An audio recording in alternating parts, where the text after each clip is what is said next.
right. So because Jim's here, and of course he's an alum of Syracuse University, we decided to go off the beaten path. We're going to do our top 5 Syracuse basketball players of all time, according to each individual host. My first disclaimer is I did not put Adrian Autry on my list, even though he is my all-time favorite Syracuse player. But I digress. Jim, we'll start with you here. We can go 5, 4, and 3 again here, and then we'll ping pong 2 and 1. Okay, I could do a full show on Syracuse basketball if you want. Funny thing about Adrian Autry, he was his 4 years at Syracuse matched my 4 years. And sophomore year, we both lived on South Campus, and I think it was Tuesdays and Thursdays, but a couple days a week, we would ride the bus together to class from South Campus. And who would ever thought that he would be the one taking over for Jim Boeheim? But I love him. I love the hire. Part of me wishes that we could have got Jerry McNamara, but I think Autry was the next in line. I think he did a great job this year.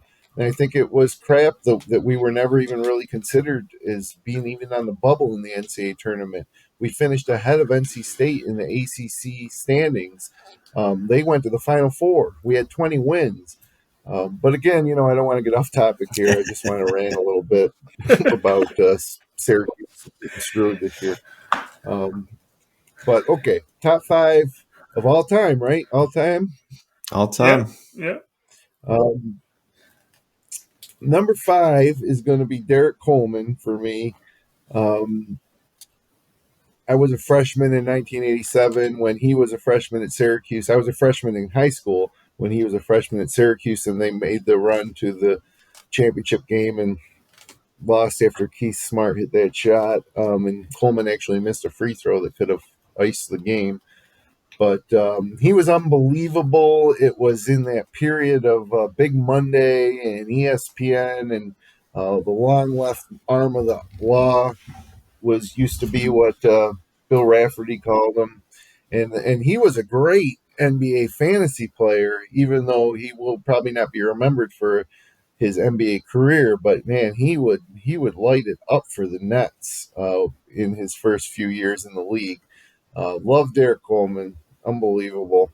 And I'm a part of a lot of great Syracuse teams. So number 4, I'm going with Jerry McNamara. I'm going to give you a little spoiler. Carmelo Anthony isn't in my top 5. He did deliver that national championship.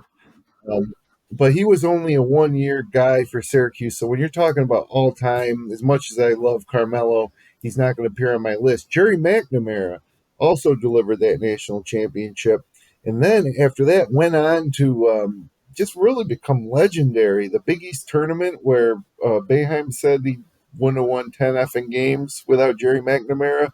I mean, that was an unbelievable performance. Loved Jerry McNamara. He stuck around, as an assistant on the staff. And, number 4, Jerry McNamara, maybe even could be higher.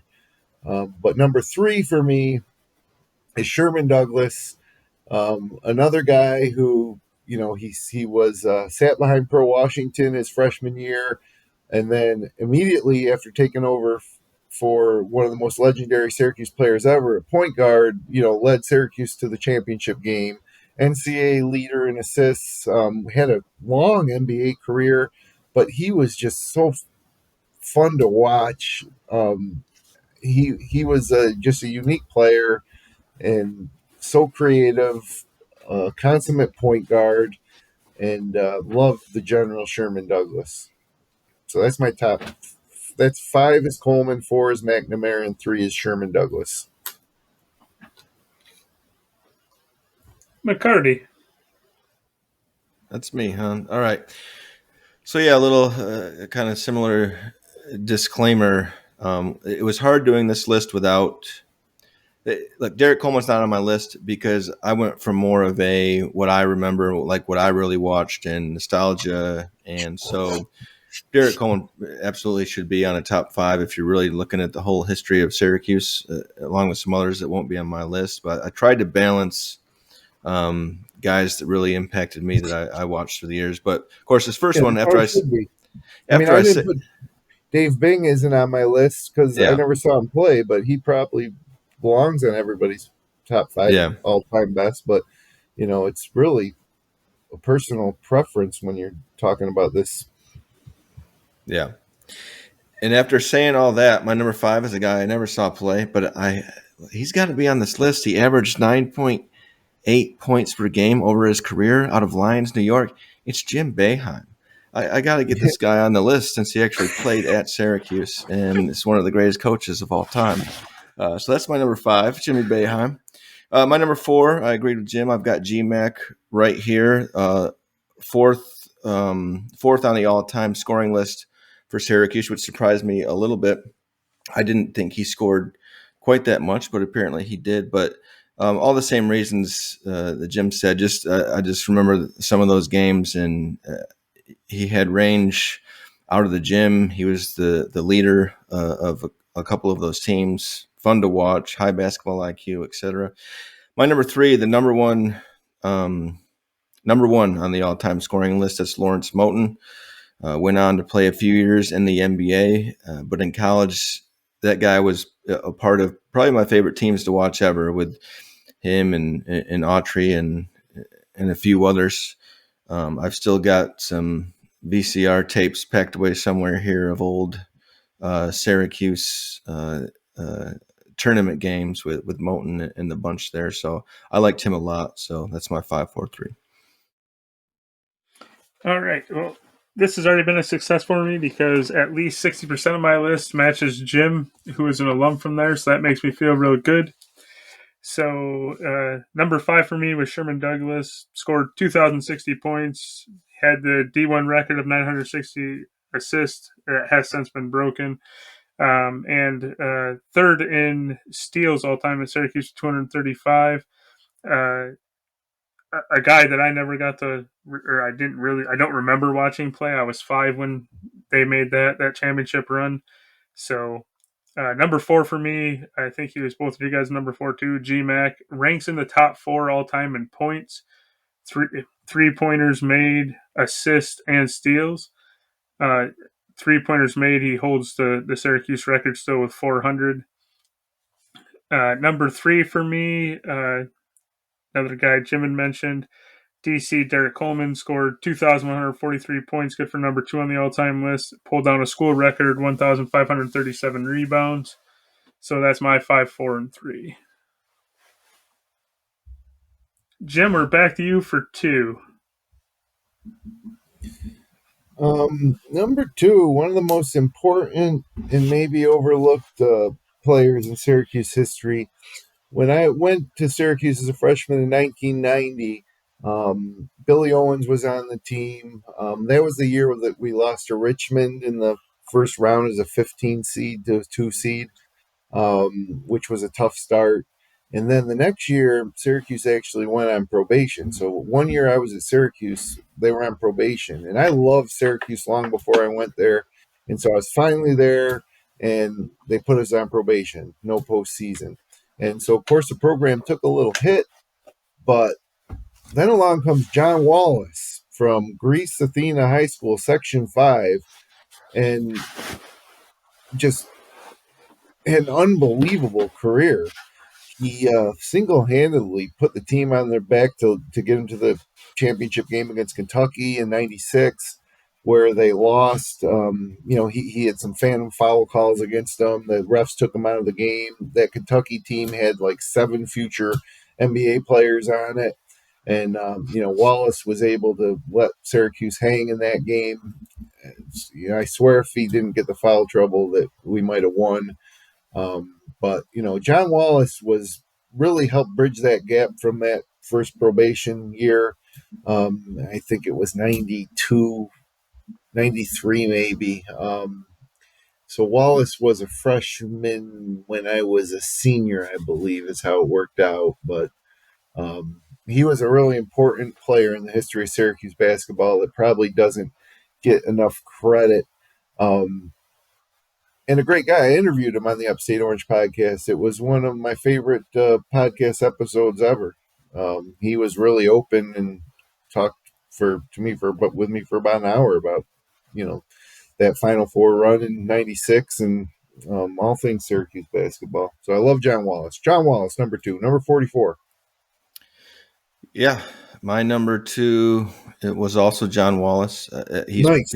He's probably my favorite Syracuse player of all time. And so, and going back to Greece Athena, that year, well, I don't know what year, but his senior year, I guess there, my dad was an assistant coach on a high school team, and they were at the state championships there at the War Memorial in Rochester. And John Wallace, their Greece Athena, was playing a championship game there in a different class. And so I got to see him play there first, and he was just a machine out there. And so then, of course, when he went to Syracuse and did the same thing, and yeah, that Kentucky run was pretty epic. They ran into, I think that Kentucky team had about 4 NBA draft picks on it. At least, yeah. I mean, they were one of the best college teams I've ever seen. It was 7. I think Jim's right. Was it? It was more, yeah. So yeah, they ran into a tough squad there, but yeah, I'm with you there on number 2, John Wallace. So it's going to be a clean sweep here at number 2. John Wallace was also my number 2. Of course, when he played, McCarty and I were in junior high, high school at that point, and spent a lot of time together. So we watched a lot of his games together. Third in school history in points and rebounds. Don't have much else to say that you guys haven't already said, but he was fun to watch. And sorry, John, but you are now Jim's second favorite podcast episode ever, because he has now entered into Sports Fantasies of Miller and McCarty. So I digress. Number 1, Jim. This was a guy who was my hero when I was a kid. Dwayne the Pearl Washington. It was just the perfect confluence of what was going on, with cable television and ESPN. I mean, when I was in, probably like 4th and 5th grade, even, you didn't see many games. If you wanted to watch college basketball, you would have to wait till the weekend, and maybe at noon NBC would have a game, or CBS would have a game or two. There wasn't this 7-day a week, sports cycle on TV with all these channels. But then ESPN came along, the Carrier Dome was built, and all of a sudden Syracuse was on national TV on Monday nights, and everybody tuned in from coast to coast to watch the Pearl play in the Dome against Patrick Ewing and Walter Berry. And he had this swagger about him. And, of course, the half-court shot against Boston College. Sadly, he didn't ever really produce in the NCAA tournament. His last game as an Orangeman was a loss to Navy in the NCAA tournament to a David Robinson-led Navy team. But the Pearl was amazing. I had a T-shirt that said, "On the 8th day, God created the Pearl," or on the 7th day. And then, when we were kids playing basketball at the rec center, everybody was shooting the half-court shot like Pearl. And I used to practice and try to replicate all his moves and the shots he made. He was awesome. I got to meet him a couple times. I don't know if I can see this, but I can't show you. Right to my left here, I got an autographed picture of him on my wall. He was my hero. Loved him. Great guy, great individual, very humble, and but he was a godlike character in the mid '80s on ESPN. He was a legend. He was a legend before he came to Syracuse on the playgrounds in New York City, and he was a legend when he left Syracuse.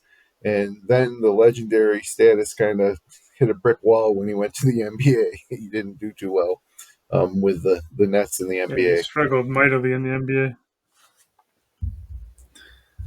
He's a little overweight. McCarty, year 1. Yeah, my number 1, it didn't make Jim's list, and I can respect the thought process behind it. But I can't leave him off the list, and not only that, I've got to put him at number 1 as Carmelo Anthony. I know he's only there a year, so you're not going to see him on all-time scoring lists, although he did average in one season the most points per game outside of Dave Bing. I think Dave Bing had the highest ever for Cuse, and then Mello had the second highest. But again, I can't not put him at number one when he's done the one thing that none of these other players have been able to do, and that's bring a title to Syracuse. Now, they did have a good team, obviously. You had GMAC, you had Warwick, and some other good players. But again, without Mel there, no, they don't. I don't think they win it. Obviously, he's had the most NBA success probably of any Cuse player ever. He's the only player, NBA player, that ever went out and bought their shoes. My dog is named Mello, so he's got to be number one on this list just from bringing that title. Yeah, they beat Kansas. I think in that run too, when they won that title, I want to say it was Oklahoma State. They were playing in first or second round. They were down about 20 at one point, and Mello did a lot to bring them back and win that game. The other thing about Carmelo Anthony, why he probably should be on a top 5 list, even though he wasn't on mine, is he made a huge donation to the college, and they built the Carmelo A. Anthony facility, the Carmelo K. Anthony Center, which is where the basketball team's headquartered and practices, which is a really beautiful state-of-the-art facility. So his impact, even though he was here for 1 year, obviously his impact goes beyond that. Yeah. Miller? Yeah, like McCarty, my number one is also Carmelo. Averaged 22.5 points per game. Like McCarty mentioned, that's second all-time in Syracuse history as far as a season average, leading the Orange to their one championship. And I think probably our list has him there too, because at that point we were in college when he was playing, so he's right around probably our age, and very relatable in that sense because of us being a similar age to him. But yeah, I mean, he's my number one. When I think Syracuse basketball, he's who I think of first, shortly after Adrian Autry, who I probably should have put on this list since McCarty put Jim Boeheim on the list. So there's so many guys that finishes up our. There is. There really so is. Many guys, knocking it down to 5 Conrad McRae, even like guys like more recently like Brandon Trish or Michael Carter Williams, Deion Waiters, even though he was kind of crazy. Going back further, Raphael Addison, Leo Routins, Billy Owens, who we talked about briefly, Ronnie Cycli. I mean, there's tons of great players that played at Syracuse that I loved. I could make a top 50 list. Yeah, I thought about putting Johnny Flynn or Wesley Johnson at 5. Paul Harris, Christoph Ojanov. Cycli was on a lot of top 5 or top 10 lists for Syracuse, depending on where you were looking. All right, Jim. So again, you being our special guest, we're going to let you close out the show, giving us 2 short stories of your choosing. I did ask that they be one fantasy related and then one of your choice. So we're going to turn the mic over to you and let you give these stories. Then we'll wrap up and get out of here. Well, I thought it'd be interesting. I mean, I'm not that much older than you guys, but I think that I was at an era growing up where we didn't have the internet or cell phones until, as a matter of fact, it was my senior year at Syracuse where they actually issued us an email address. And I went over to one of my buddy's house one night. He called me and said, "You got to come over and see this." He had just gotten the internet. So I went over to his room, which was in a frat house, and he pulled up the Cleveland Indians box score from earlier from that night. And to me, it was mind-blowing to see that. Usually you had to wait till the next morning to get a newspaper before you could see a box score. So even, for football, you could watch football on Sunday, but you would only see certain stats. You had to wait till the newspaper came out on Sunday to see the actual lines, what people had for yards and touchdowns you usually knew, but it was just kind of like a different, um, it was a totally different game from what it is today, fantasy sports with everything online. But I just remember being blown away when my buddy Scott Brasky pulled up that Cleveland Indians box score in front of me from the game that was played earlier that night. It was like a magic. It was like a wizard did it, because it was just so new. And then I went on to start a company that was a digital marketing company, wholly based on the internet. So, which was partly because I was there at the right time, out of college to do that. The internet was so young, so I kind of filled a niche there. But what I really wanted to talk about, that was just kind of a setup of uh, my first experience with fantasy sports. So all through high school, I didn't even know that there was fantasy sports.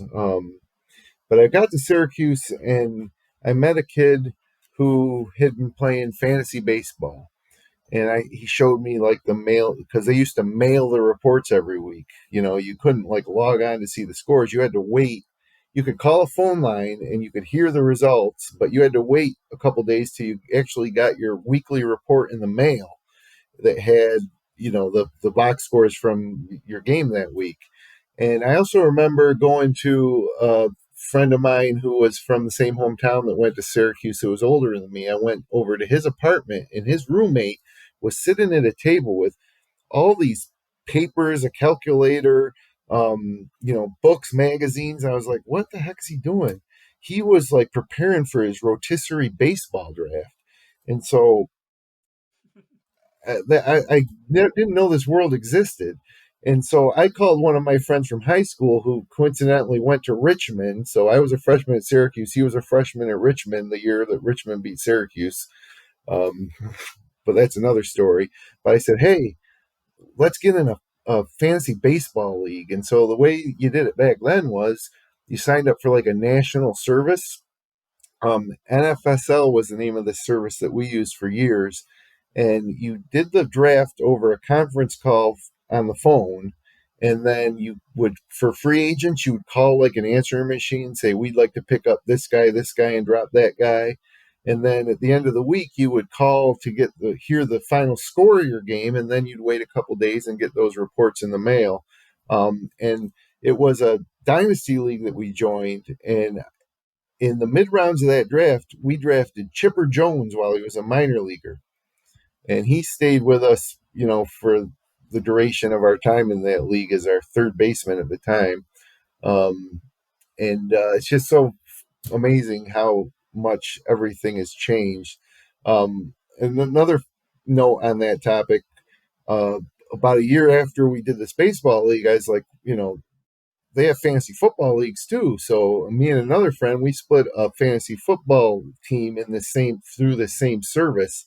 We had the third pick of the draft, and we picked Barry Foster from Pittsburgh. Like a couple idiots, he had a terrible year. It was coming off his one good year. We didn't know any better because there also wasn't tons of advice around. You'd buy a magazine maybe and read it. It's just so much has changed in the world of fantasy sports from when I was first exposed to it.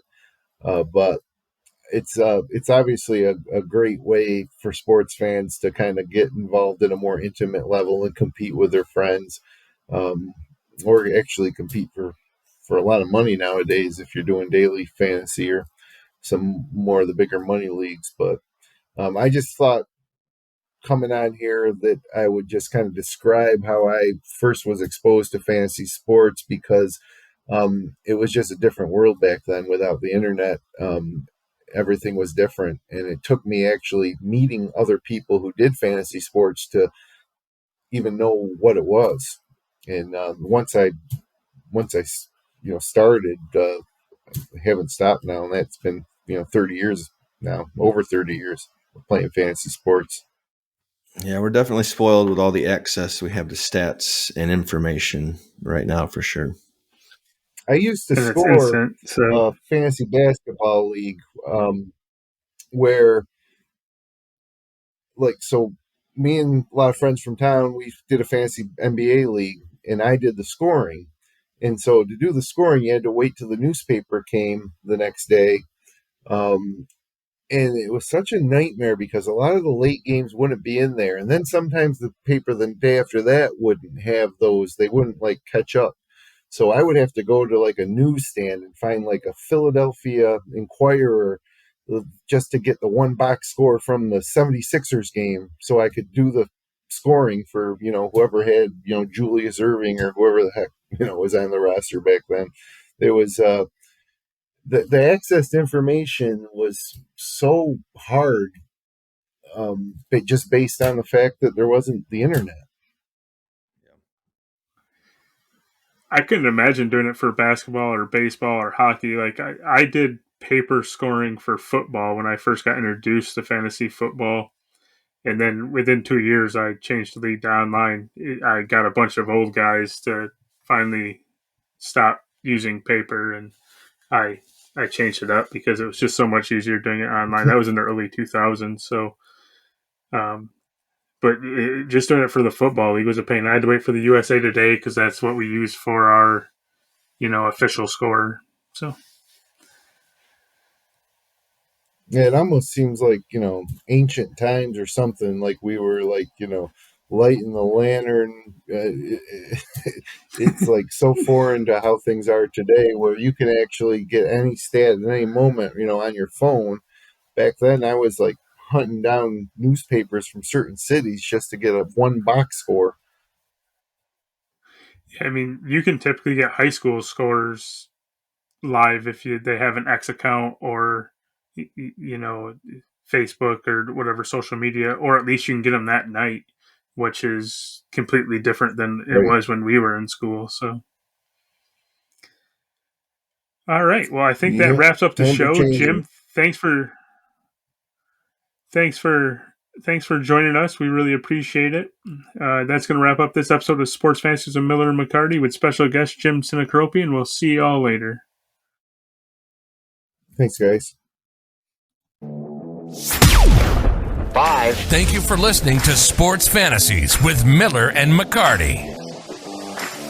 And be sure to catch future shows wherever you stream. Bye-bye now.